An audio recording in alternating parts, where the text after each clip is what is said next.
Mesdames, Messieurs, bonjour. Aujourd'hui, je voudrais parler d'un sujet controversé quelquefois. Il s'agit en fait de l'évangélisation. Aujourd'hui, nous voyons plusieurs personnes dans les trains, dans les métros, dans les rues qui crient à pleine voix et annoncent la parole de Dieu. Mais je me pose la question, et plusieurs personnes dans mon entourage et dans mes connaissances, et certains pasteurs aussi, se demande si c'est biblique. Est-ce que les apôtres Jésus-Christ annonçaient l'évangile de cette manière? Et qu'est-ce qu'ils annonçaient concrètement? Voilà. Parce que on entend souvent des personnes aller évangéliser dans les métros dire oui, Jésus-Christ, venez, il va vous pardonner vos péchés, etc. Mais nous avons des modèles en fait dans la Bible, notamment dans les Actes des Apôtres, des modèles d'évangélisation, que ce soit de Paul, de Pierre, et nous retrouvons des récurrences en fait de termes, des choses qu'ils annonçaient dans chacune de leurs évangélisations. Il faut savoir que la parole de Dieu est basée sur la résurrection. En fait, l'évangile est basé sur la résurrection de Jésus. Parce que sans la résurrection de Jésus, il n'y a pas attestation du fait que ce soit lui, le Fils de Dieu, et que ce soit lui qui amène en fait la vie éternelle. C'est le fait que Jésus-Christ soit ressuscité qui atteste qu'il a été bien le Messie et qu'il a été accrédité par Dieu. Parce que personne à part lui n'a été ressuscité d'entre les morts. Seul Jésus-Christ. Parce qu'il était destiné, comme quand on le dit dans Hébreu, c'est le souverain sacrificateur qui vit éternellement. Il devait ressusciter absolument parce qu'il était le seul et le dernier souverain sacrificateur. Donc, on va voir dans plusieurs exemples dans les Actes des Apôtres comment est-ce qu'ils évangélisaient et sur quoi on mettait l'accent. Alors, dans Actes des Apôtres, au chapitre 2, au verset 22, on voit que là, il y avait Pierre, donc il s'était réuni avec d'autres disciples pour attendre le jour de la Pentecôte, donc l'effusion du Saint-Esprit. Donc lorsque cela s'est accompli, Pierre à un moment a pris la parole et il a commencé debout à évangéliser. Au verset 14, au chapitre 2, Actes des Apôtres, chapitre 2, verset 14, on dit « Alors Pierre, debout avec les 11 apôtres, s'exprima d'une voix forte en ces termes. Hommes de Judée, et vous tous qui séjournez à Jérusalem, comprenez ce qui se passe et prêtez l'oreille à mes paroles. Ces gens ne sont pas ivres, comme vous le supposez, car il est 9 heures du matin, mais maintenant se réalise ce qu'a dit le prophète Joël. Dans les derniers jours, dit Dieu, je déverserai de mon esprit sur tout être humain. Vos fils et vos filles prophétiseront, vos jeunes gens auront des visions et vos vieillards auront des rêves. Oui, sur mes serviteurs et sur mes servantes, durant ces jours-là, je déverserai de mon esprit et ils prophétiseront. Je ferai des prodiges en haut dans le ciel et des signes miraculeux en bas sur la terre. Du sang, du feu et une vapeur de fumée. Le soleil se changera en ténèbres et la lune en sang avant l'arrivée du Seigneur Jésus, de ce jour grand et glorieux. Alors toute personne qui fera appel au nom du Seigneur sera sauvée. Israélites, écoutez ces paroles. Dieu vous a désigné Jésus-Christ de Nazareth en accomplissant par lui au milieu de vous des miracles, des prodiges et des signes, comme vous le savez vous-même. Cet homme vous a été livré suivant le projet défini par la présence de Dieu. Vous l'avez arrêté, vous l'avez fait mourir sur une croix par l'intermédiaire d'hommes impies, mais Dieu a brisé les liens de la mort et l'a ressuscité, parce qu'il n'était pas possible qu'elle le retienne. Donc là où nous allons insister, c'est sur le terme ressuscité. Nous voyons que là, Pierre parle en fait du dessein, des prophéties qui ont été annoncées, du fait que Jésus-Christ devait arriver, que le Saint-Esprit allait être envoyé, etc. Il parle donc de la venue du Seigneur Jésus. Mais à un moment, il s'arrête sur le fait que Jésus-Christ a été est mort et a été ressuscité. Et on retrouve ces termes plusieurs fois dans toutes les évangélisations qui ont été faites par Pierre, Paul et les autres. Au verset 32, nous voyons, c'est ce Jésus que Dieu a ressuscité, nous en sommes témoins. Donc les apôtres, ils devaient témoigner de la résurrection de Jésus-Christ. Et tout tournait autour de ça. Ça veut dire on annonçait le fait que le Messie devait venir, on parlait de sa mort et on annonçait aussi sa résurrection. Et c'était ça le témoignage.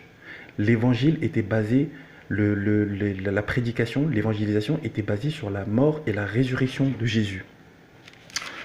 Donc nous voyons toujours au chapitre 2,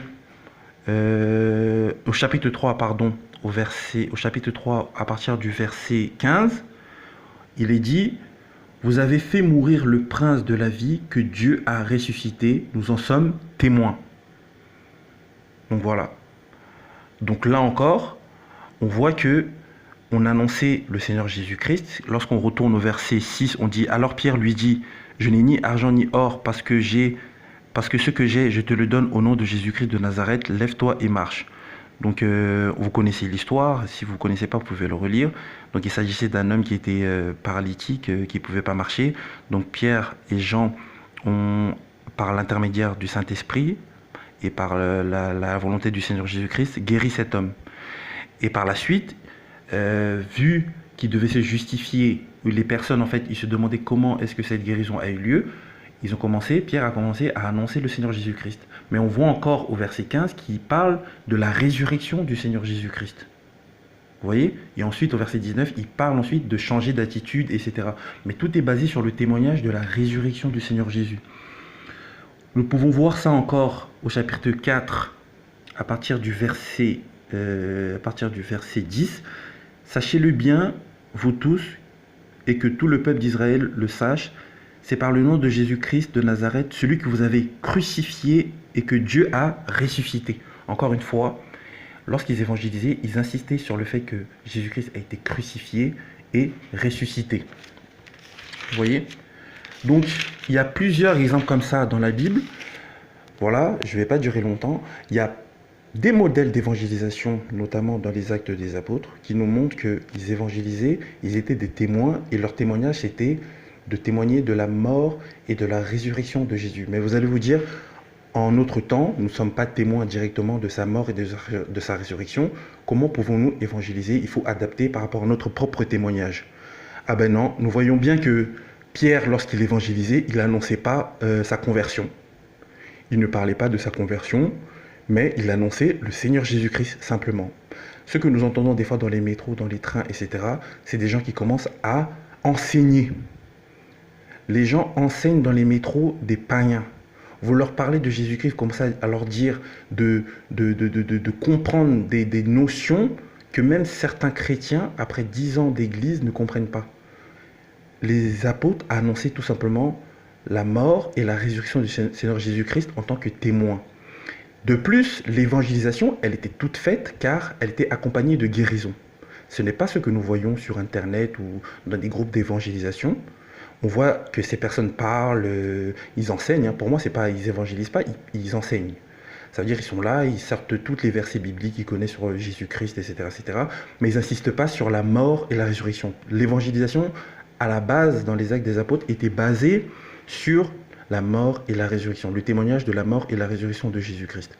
Donc je disais, maintenant vous allez vous demander comment nous, on peut évangéliser.